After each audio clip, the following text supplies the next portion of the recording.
could have some issues with a lot. We've been having several issues with live stream past few Sundays. Hopefully, quicker they can get that fiber optic internet installed, the better it is, and that is better in a lot of different ways. High-speed internet's a phenomenal thing. It really helps out when it comes to live streaming. So hopefully that's all resolved in the near future, so that way we don't have nearly as many technical issues as we've been having. All right, so we will wrap up the book of 2 Samuel today. This, of course, will not necessarily conclude the life of David. David's life continues on into 1 Kings for a few chapters, but obviously we've noted that 1 and 2 Samuel, the big focus really was on, in a way it was on Saul, but it was more so focused on how David gets to the throne, in 2 Samuel, of course, dealing more with what did David do while he was king. And what we want to do this morning is that we want to wrap up chapter 24, and then we'll kind of go back and look at some of the key ideas that are presented in both 1 and 2 Samuel, because we keep in mind that originally this was all one book. There was no 1 and 2 Samuel when this was first written. It was simply called Samuel, and so we want to kind of note some of the key themes to kind of wrap up this book, really in a way to get ready eventually to look at 1 Kings and to conclude David's life. So we know that at this point in the book, we're sort of in the epilogue section of the book that's not necessarily written in chronological order, but we sort of have these final stories and accounts and details that are given about David's life. And in chapter 24, we read about a particular problem that David gets in trouble with. And what was that problem? Yeah, David conducts a census of the people. Now, we've talked about, we don't necessarily know exactly why this happened.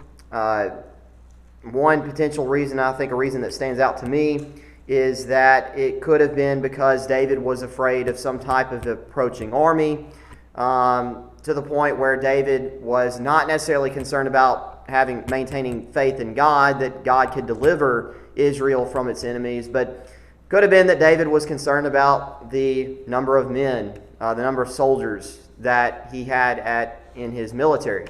And for whatever reason, David goes and orders his men to conduct a census despite the rebuttal given by David's men.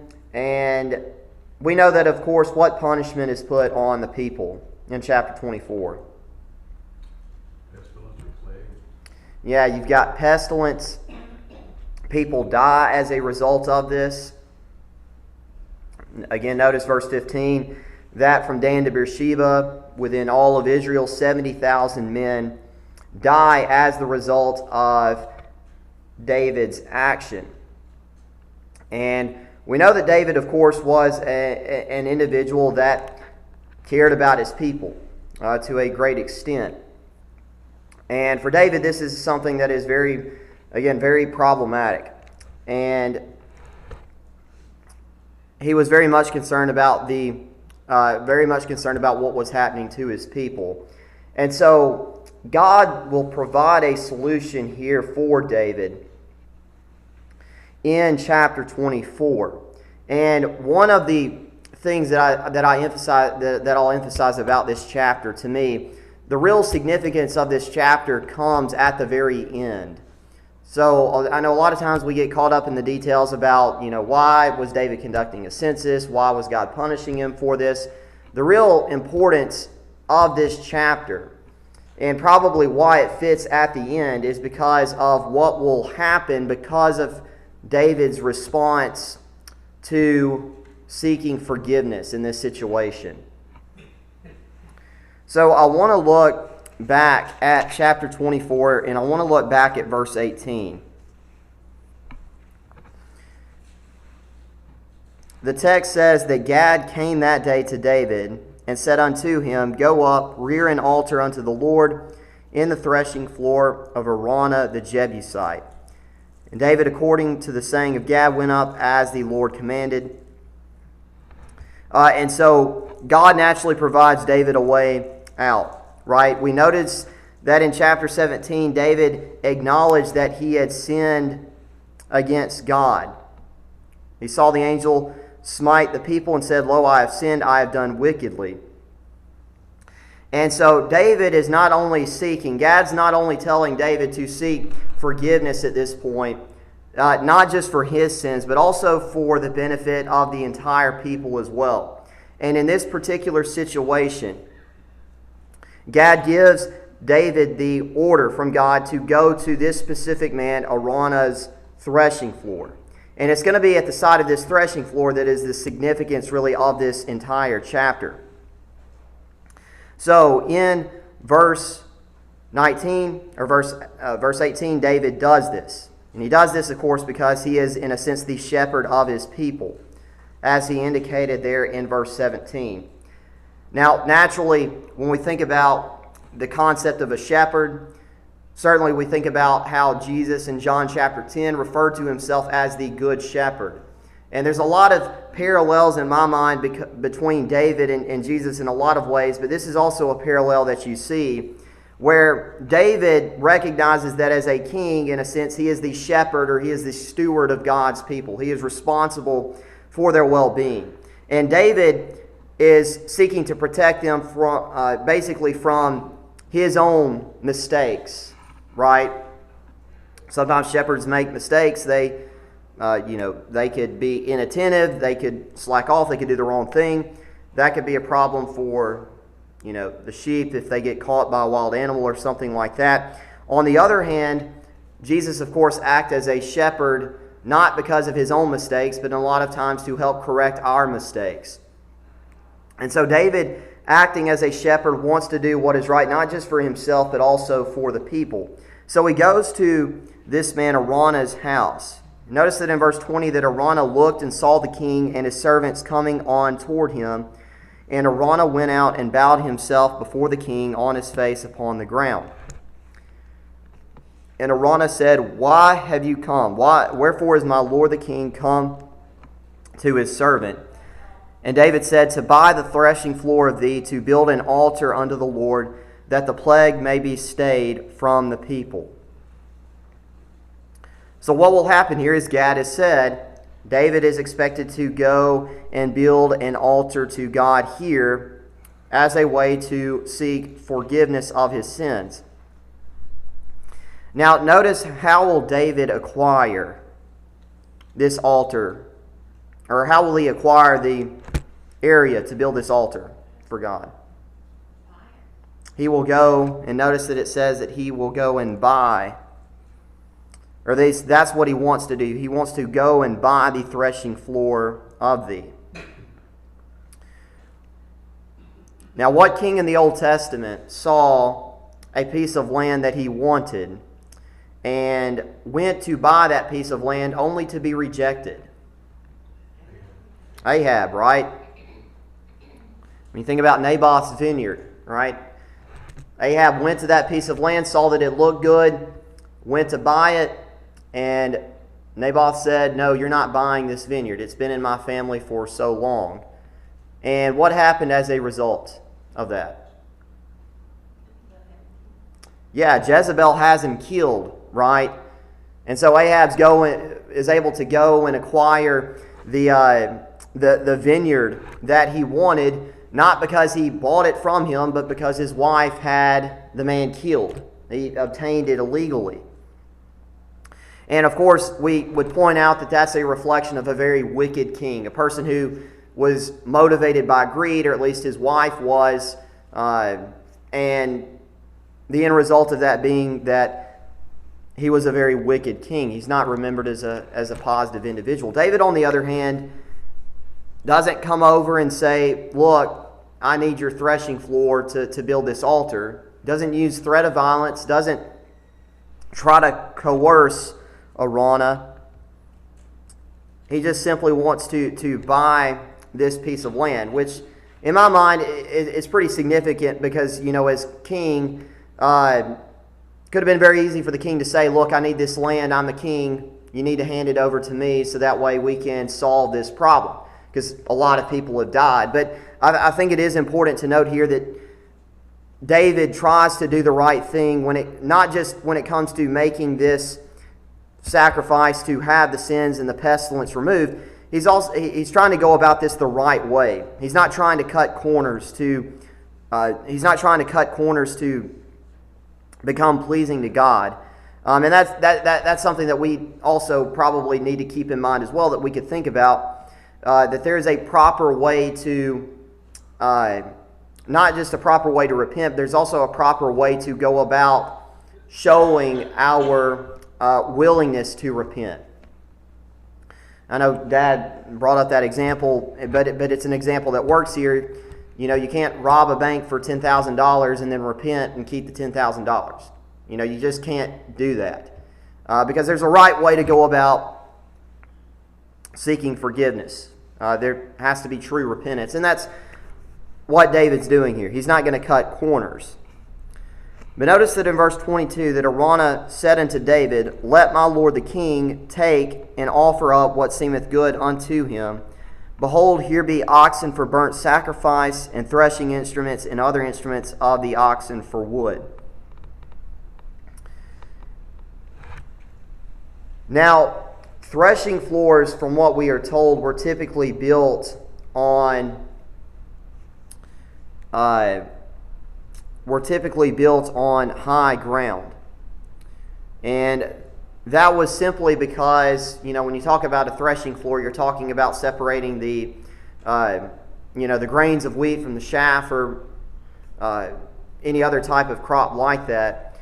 But in order to help separate the grain from the shafts of wheat, a lot of times you needed to have wind help. And naturally, if you're up on a hill, typically the wind's a little bit more powerful, at least the effects of it are. And what we know about this threshing floor is that it is built on a high place, a high piece of ground. And I know in the Old Testament a lot of times high places is a reference to idolatry, but that's not what this is. This is just simply a threshing floor that this man has. But notice that Araunah is willing to comply with what David says. Doesn't put up any complaints. Let my lord the king take and offer up what seemeth good unto him. Behold, here be oxen for burnt sacrifice, threshing instruments and other instruments of the oxen for wood. So that verse 23, all these things did Araunah as a king give unto the king. And Araunah said unto the king, The Lord thy God accept thee. Now, that says a lot about Araunah, because he's willing to hand over this stuff to allow David to use it.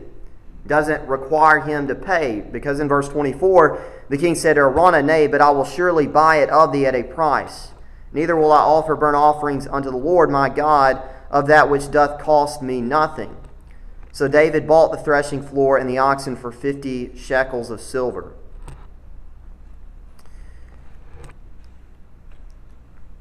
So we probably, when we read through this, we've probably been kind of in a similar situation before. When it comes to having somebody want to pay or give us something for free.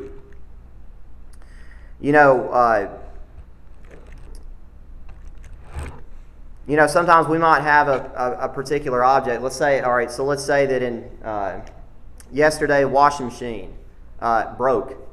And so Dad and Mom were going to go get a new washing machine. Well, they could obviously try to get that fixed.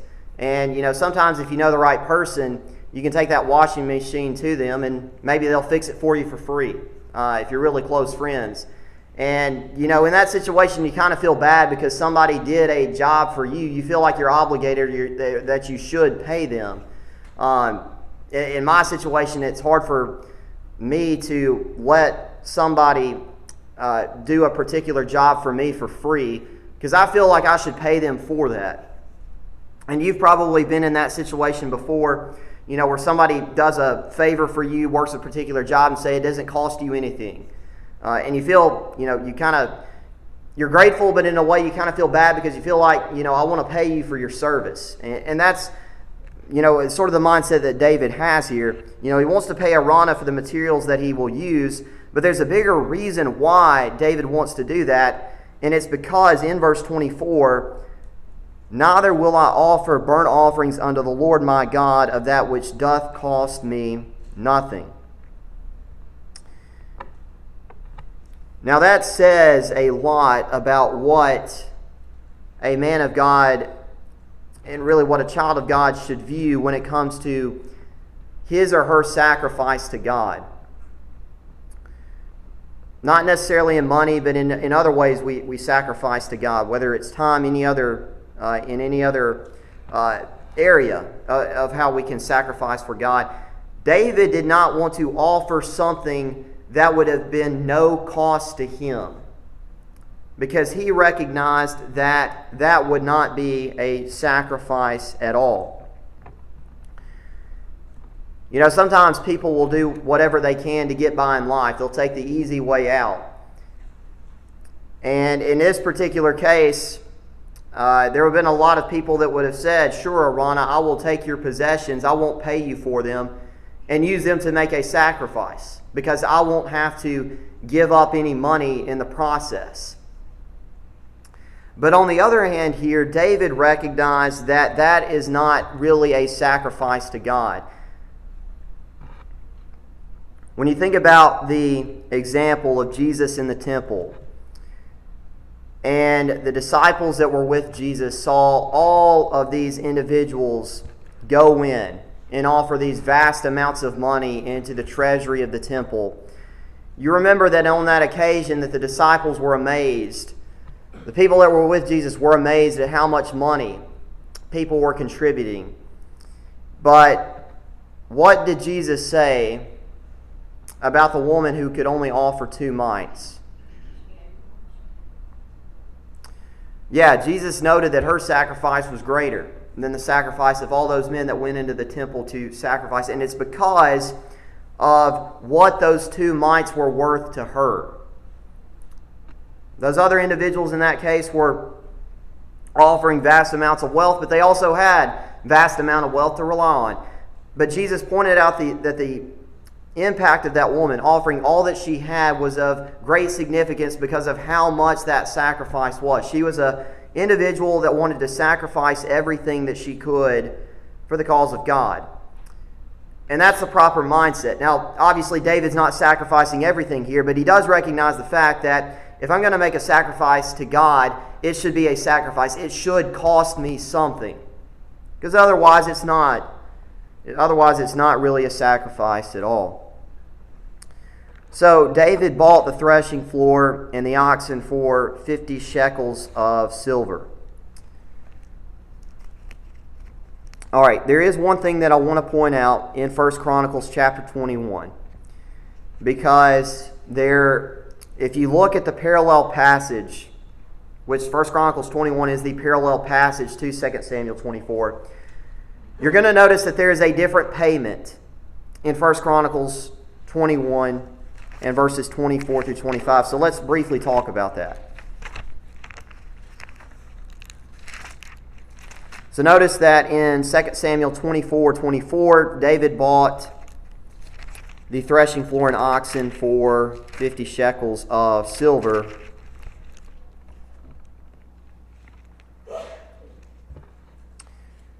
All right, now let's read 1 Chronicles 21:24 through 25. Here, the person known as Ornan is the same individual as Arana in 2 Samuel 24. Same person. So 1 Chronicles 21:24, King David said to Ornan, "Nay, but I will verily buy it for the full price, for I will not take that which is thine for the Lord, nor offer burnt offerings without cost." So David gave to Ornan for the place 600 shekels of gold by weight. So 2 Samuel 24:24, 50 shekels of silver. 1 Chronicles 21, verse 25, it says that David paid 600 shekels of gold by weight. All right, so what's the difference here? Let's see if y'all can figure that out. There's a key word, or key words that explain why there's a different payment in both passages.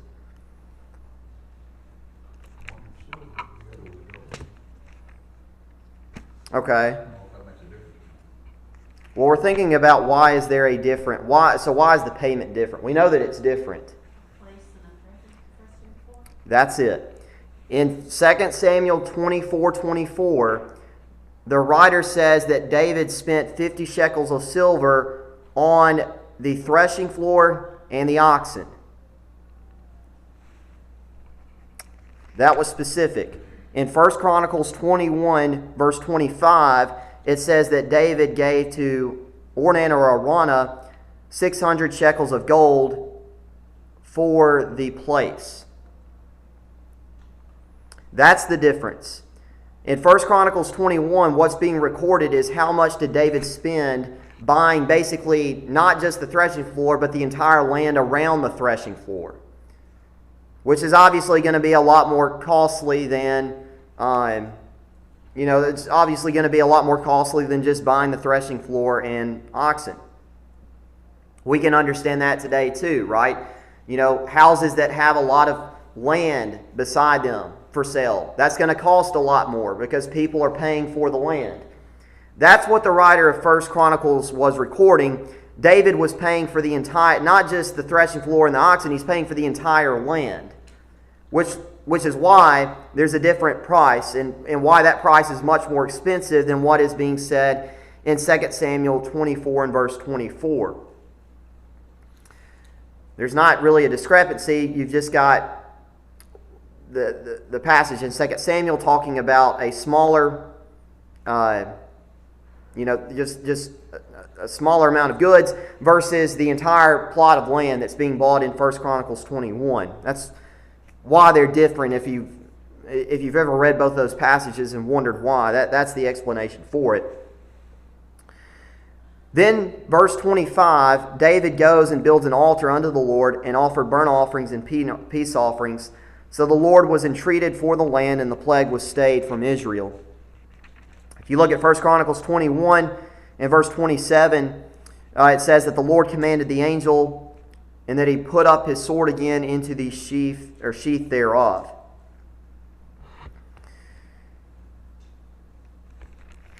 And so with that, the plague is dispelled. The people of Israel are no longer suffering because of David's sins. David is then forgiven. Now, I want to see if y'all can figure this out. Why is this significant? Why the acquisition of this land is given here at the very end of 2 Samuel for a particular reason. That is why this chapter is ultimately significant. That's what makes the whole story behind the census ultimately significant, is because... Okay, so he builds an altar. Let's keep going on that. He builds an altar. Something greater is going to happen with this piece of land. We're on the right track thinking about it being used to build an altar.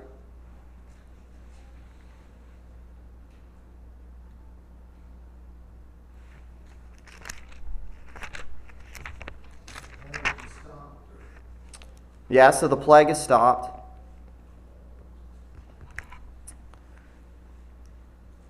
I do this with my students a lot to see if they can, because sometimes they need to try to figure things out themselves before I kind of lead them in the right direction. Dad,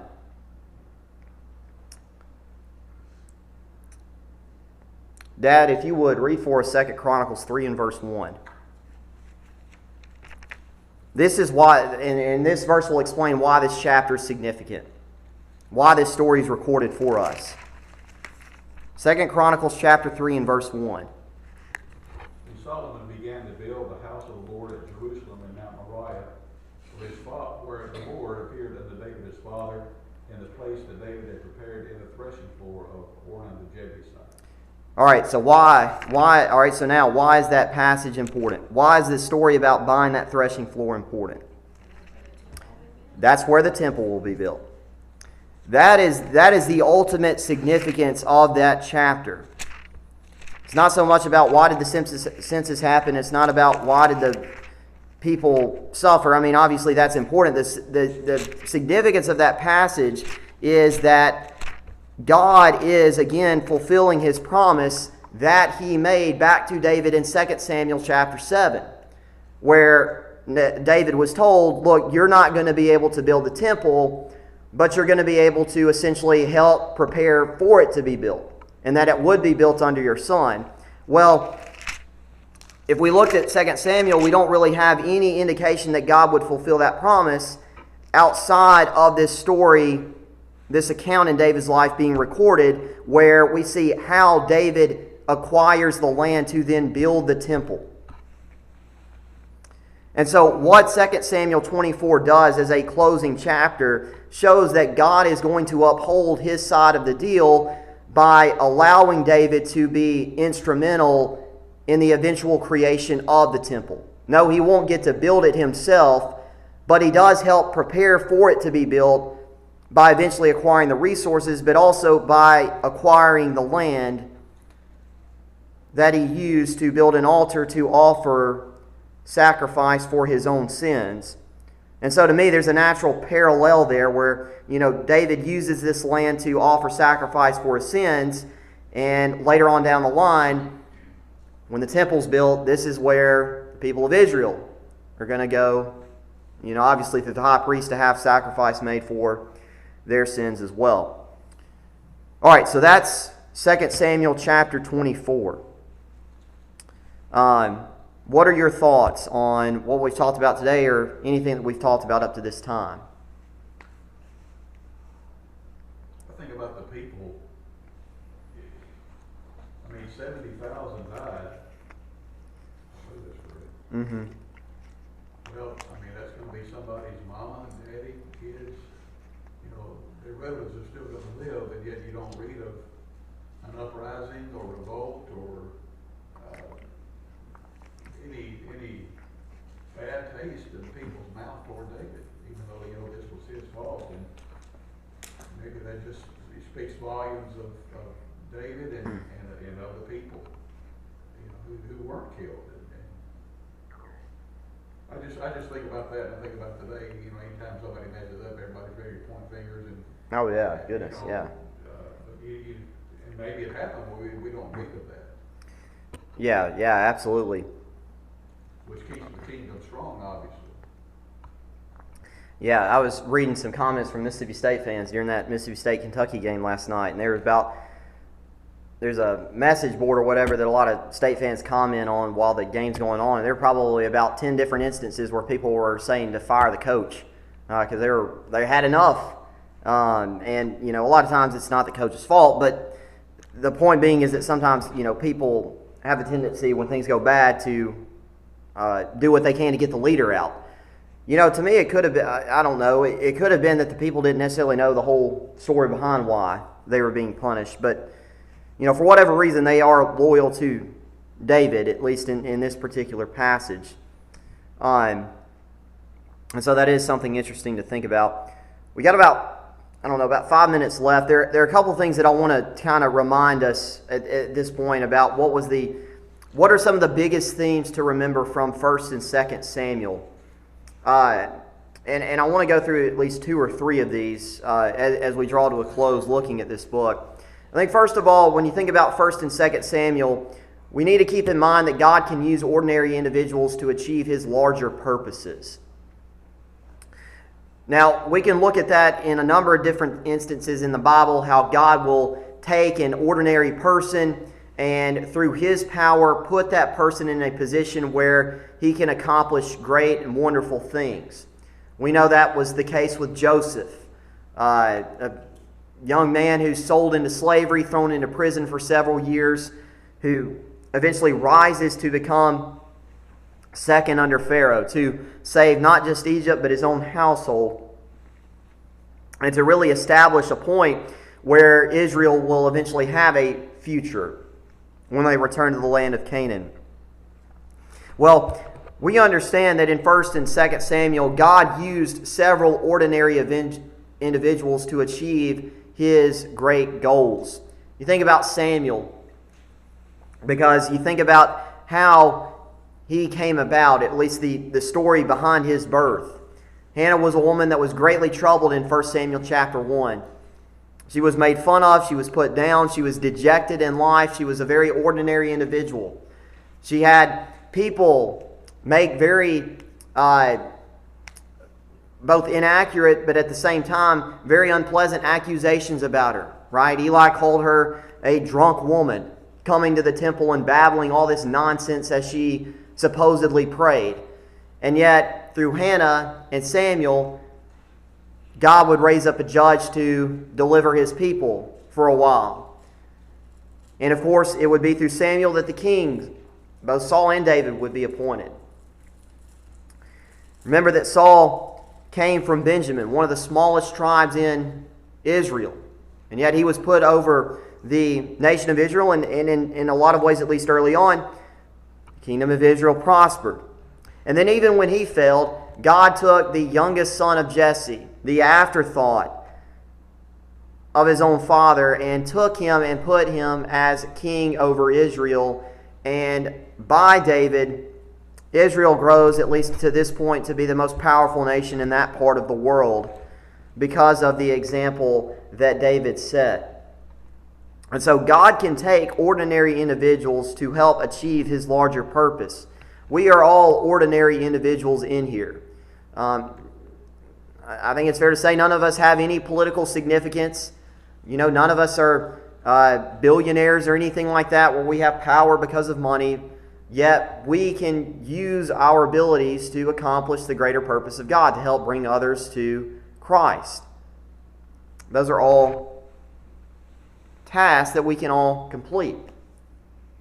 We're ordinary in a sense, but we can achieve God's larger purpose in this life. And then the other thing that we could point out is that we can fall out of favor with God just as quickly as we have gained his favor. Saul was certainly the pinnacle example of that in 1 Samuel. He fell out of favor with God very quickly. Remember that he was made king. He helped deliver the men of Jabesh Gilead. It was a very powerful moment. Saul showed his loyalty to Israel in that moment by not killing off some of his doubters and those that questioned him. And he became a very popular individual. And yet by 1 Samuel chapter 14 and chapter 15, we see the cracks begin to develop in Saul's leadership as king. And it wouldn't be very long before those cracks would become even deeper and wider to the point where there was no going back. And so Saul, who had a phenomenal beginning, had great favor with God, quickly lost that due to his own poor actions. And in a lot of ways, his own insecurities as a king. We have to keep in mind as well that while we may be pleasing to God today, we could easily not be pleasing with God tomorrow if we fail to do the right things. Whether that's, abstaining from sin, or perhaps the bigger challenge for most of us, failing to do which is right. Because that can also cause us to fall out of favor with God. As James 4 verse 17 indicates, if we know to do good and we don't do it, to us it is sin. So those are some things to think about in 1 and 2 Samuel. And the plan is that we'll eventually begin 1 Kings, where we will conclude the life of David and move on through the rest of Israel's history. But we're at 9:40. We're going to go ahead and stop here. Thank you for your time and thank you for your attention this morning.